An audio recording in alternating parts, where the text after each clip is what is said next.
आस्था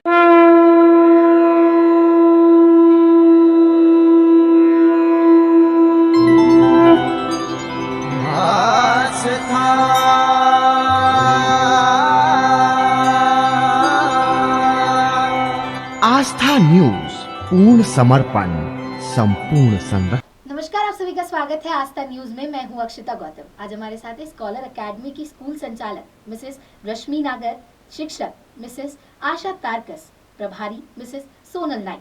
तो आइए जानते हैं इनसे शिक्षा के संबंध में।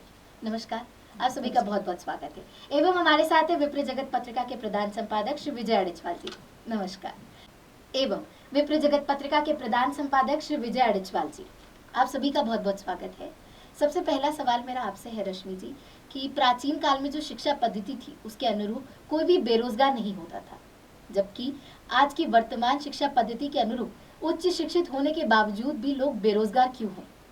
मुझे ऐसा लगता है कि जो प्राचीन काल में जो शिक्षा दी जाती थी उसमें प्रायोगिक पे बहुत ज़्यादा जोर दिया जाता था। जितने भी विद्यार्थी थे उन्हें पूरा प्रैक्टिकल नॉलेज दिया जाता था। और अभी जो हमारी एक तरह से जो पाठ्य पुस्तकों पे हम ज़्यादा केंद्रित हो गए हैं। इसके अलावा जो प्राचीन काल था वहाँ पे एक चीज़ ये भी थी कि टेक्नोलॉजी जो अभी हमारी डेवलपमेंट हुई है एक ग्लोबल लेवल पे जो हुई है वो पहले नहीं थी। तो आज शिक्षा का महत्व बढ़ता जा रहा है। प्रत्येक व्यक्ति अपने बच्चों को शिक्षित करना चाहता है, तो हर विद्यार्थी शिक्षित हो रहा है। तो कहीं ना कहीं कंपटीशन बढ़ती जा रही है, विद्यार्थियों को अपना स्किल बढ़ाना पड़ रहा है। तो जो बेस्ट होता है वो कहीं ना कहीं बेरोजगार नहीं रहता। क्या इसमें शिक्षा पद्धति दोषी है? शिक्षा पद्धति देखिए, हर चीज के दो पहलू होते हैं, या तो अच्छा होगा, दोनों ही रहेगा, बुरा भी रहेगा। तो डेवलपमेंट तो बहुत जरूरी है, लेकिन जो प्राचीन काल से हम एक चीज ले सकते हैं, जो प्रैक्टिकल नॉलेज अभी हम नहीं दे रहे हैं। तो आज विद्यालयों को यहाँ प्रयासित होना पड़ेगा कि वो अपने विद्यालय में प्रैक्टिकल नॉलेज भी बच्चों को दे, ताकि वो एक अपनी लाइफ में आगे स्वतंत्रता पूर्वक, सफलता पूर्वक अपना जीवन यापन कर सके। आशा जी, अगला सवाल मेरा आपसे है कि आजकल रोजगार के अनुरूप शिक्षा क्यों नहीं दी जाती है?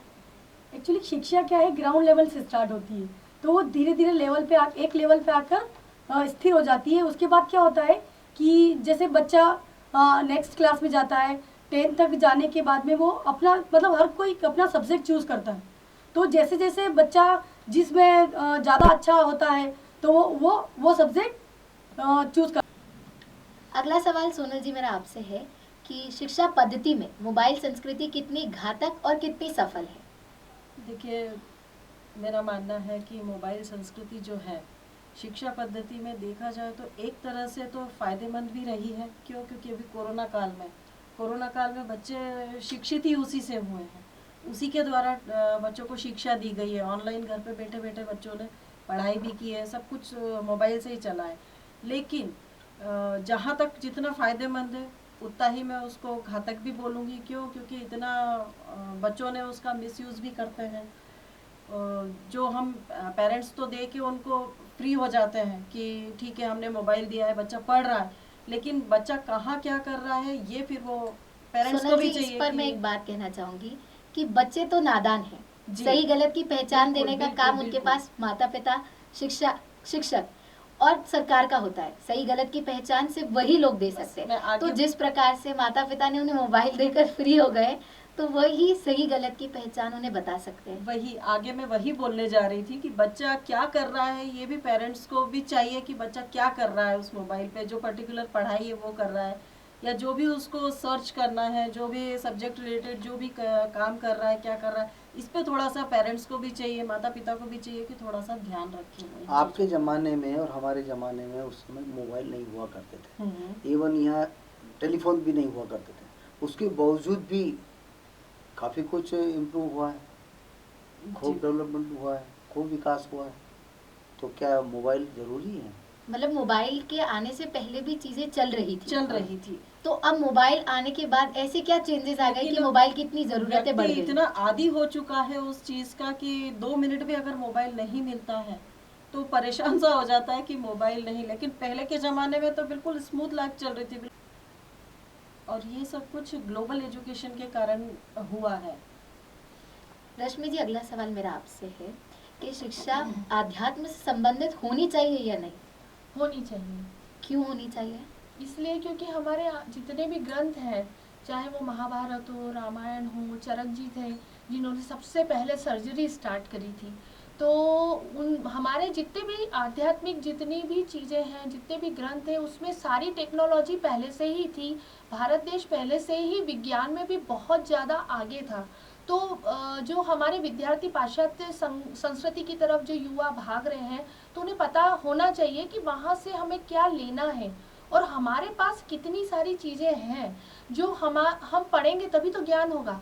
आज के युवा को रामायण नहीं मालूम, महाभारत नहीं मालूम, गीता नहीं मालूम, तो इसके आध्यात्म लिए से दोषी रिलेशन कौन? तो इसके लिए दोषी कौन? कहीं ना कहीं शिक्षा प्रणाली दोषी है क्यों? और इसमें माता पिता का भी माता योगदान पिता होना का भी चाहिए। दोष गुरु का भी होना चाहिए, शिक्षक गुरु का भी होना चाहिए, बिल्कुल सरकार का भी होना सरकार का भी चाहिए, क्योंकि होना सबसे चाहिए। पहले समाज सुधार की पहल सरकार के द्वारा की जाती है। लेकिन जैसे कहा जाता है कि प्रथम गुरु माँ होती है, तो शुरुआत तो हमें घर से ही करनी पड़ेगी। हमारे बच्चों के साथ पहले हम हमारे नाना जी के साथ शाम को दिया बत्ती करते थे, साथ में हमारे साथ हमें पहाड़े बोले जाते थे। हम लोग 20 तक के पहाड़े बोलते थे, मतलब आजकल जो टेबल्स बोलते हैं, तो वो चीज़ें एक टेक्नोलॉजी से रिलेटेड थी। ओम का उच्चारण करें तो कहीं ना कहीं हमारी जितनी भी ज्ञानेंद्रियाँ हैं उसे वो कॉन्सेंट्रेट करती है। तो नेचुरली आध्यात्म तो होना ही चाहिए। तो अध्यात्म के लिए संस्कृत सीखना भी जरूरी है, और संस्कृत विलुप्त होती जा रही है। नहीं, संस्कृत ऐसी भाषा है, सभी भाषाओं का उद्गम स्थल ही संस्कृत मानी जाती पर है। आज के समय में संस्कृत के शिक्षकों की, विशेषज्ञों की हाँ। कमी बढ़ती ही जा रही है। बढ़ती इसलिए जा रही है कि इसका लोग कारण पढ़ना ही क्या? नहीं चाहते हैं। लोग वही बात है कि पाश्चात्य संस्कृति की तरफ बढ़ रहे हैं। जो आजकल बड़े बड़े जो एजुकेशन जहाँ से मिल रही हैं, वो लोग फ्रेंच है या दूसरे जो भाषाएं हैं पाश्चात्य, उनको ज़्यादा महत्व दे रहे हैं, और जो पेरेंट्स हैं वो भी थोड़ा सा शो ऑफ करने में शायद हमारी खुद की संस्कृति को भूलते जा रहे हैं। तो संस्कृत तो सबसे उद्गम वाली भाषा है। अगर संस्कृत का ज्ञान हो गया तो आपको सारी भाषाओं का ज्ञान हो जाएगा। रश्मि जी, एक सवाल एक और करना चाहूँगी मैं आपसे कि जो आपने कहा कि साइंटिफिक रीजन हर चीज़ का ज़रूरी है, पर सिर्फ साइंटिफिक रीजन ही क्यों मांगा जाता है? इसके पीछे का कारण क्या है? साइंस तो नेचर है, प्रकृति है। अगर हम साइंस की बात करें तो हर चीज प्रकृति से जुड़ी हुई है, प्रकृति ने हमें सब कुछ दिया नहीं, है। आजकल के युवा क्या धर्म मानते हैं या साइंस लॉजिकली मानते हैं? नहीं, मुझे ऐसा लगता है हम युवाओं को हमेशा बहुत ज़्यादा डिसअपॉइंट, मतलब ऐसा करते हैं कि नहीं वो नहीं है, लेकिन मुझे कई बार युवाओं में कुछ अच्छी चीज़ें भी दिख रही है। आजकल का युवा चाह रहा है कि वो दोनों संस्कारों को मिक्स करके चले, जिसमें टेक्नोलॉजी हो और आध्यात्म हो। मैंने कई ऐसे मेरे विद्यार्थी देखे हैं जो डॉक्टर्स बन गए और बड़े बड़े पोस्ट पे बैठे हैं। आज भी वो हमें बिल्कुल आएंगे तो पैर छुएंगे और हमारा पूरा मान सम्मान करेंगे। तो दोनों मिश्रण है। हम ऐसा नहीं कह सकते कि हर चीज़ बिल्कुल बिगड़ती जा रही है, अच्छा है। उसका संतुलन बना के चलना है। संतुलन बना के चलना। बिल्कुल। सोनल जी, अगला सवाल मेरा आपसे है कि शिक्षा और विद्या में क्या अंतर है? देखिए, विद्या जो है वो अंतर मन से दी जाती है, और शिक्षा जो है वो एक ऊपरी है, थोपी जाती है कि नहीं आपको पढ़ना ही है। एक उतना ही ज्ञान, एक उस दायरा होता है कि बस आपको सीमित दायरे में दी जाती है, और विद्या का तो कोई वही नहीं पर है। आजकल कितना स्कूलों में तो शिक्षा ही दी जा रही है। स्कूलों में शिक्षा ही दी जा रही है, इसीलिए उनको पहले हुआ करते थे विद्यालय, लेकिन अब शिक्षण संस्थान हो गए वो। क्यों? क्योंकि अब इतना टीचर्स को भी वो देखना है कि उतना एक पर्टिकुलर सब्जेक्ट भी है, उतना उनको पढ़ाना भी है, तो बस वो शिक्षा का स्तर बस वो नहीं, एक उसका फाउंडेशन हो ये गया है कि जैसे है। बच्चों के अंतर्मन को जगाकर जो शिक्षा दी जाती है, तो क्या वो शिक्षक स्वयं भी क्या अपने अंतर्मन को जगा के रख रखा है उसने? स्वयं ने भी वही शिक्षक दे सकता है जी, वो बिल्कुल वो आपकी बात खुद का से अंतर्मन सहमत अगर हूँ हुआ कि जो तो वो अपने बिल्कुल हिसाब से अपना हाँ। अपना पूरा समर्पित होकर हाँ। बच्चे को ईमानदारी पूरा से। वो ईमानदारी से वो शिक्षा। अब अंतिम प्रश्न आप तीनों से ही है कि वर्तमान परिवेश में जो शिक्षा पद्धति है और जो जिसका सिलेबस है उसमें से नैतिक शिक्षा गायब होती जा रही है। क्योंकि पहले क्या होता था कि स्कूल स्टार्ट होता था, विद्यालय स्टार्ट होते थे, तो प्रार्थनाएं बोली जाती थी, उनको व्यायाम कराया जाता था, और साथ साथ में उनको अपनी नैतिक शिक्षा का भी पाठ पढ़ाया जाता था कि हम अपने माता पिता गुरु का वो आदर करें, संस्कार दें। एक संस्कार संस्कृति वाली भी शिक्षा एक होती थी, किंतु सिलेबस ही गायब होती जा रही है। तो क्या ये स्कूलों में लागू होना चाहिए या नहीं, अनिवार्य रूप से लागू होना चाहिए या नहीं, कि अच्छी की रहेगी? नहीं, ये अनिवार्य रूप से लागू होनी होनी चाहिए। मतलब जैसे प्रेयर होती है, असेंबली होती है, जो प्रार्थना सभा होती है, उसमें हम लोग कई बार हमने बोला हुआ है बच्चों को कि आप बिल्कुल अपने जितने भी रिस्पेक्टेड हैं, आपके यहाँ दादा दादी हैं, पापा मम्मी हैं, उनके बिल्कुल आप पैर छू कर आएँ और उनसे अपडेट हम लोग हर 2-3 दिन में कि आपने छुए।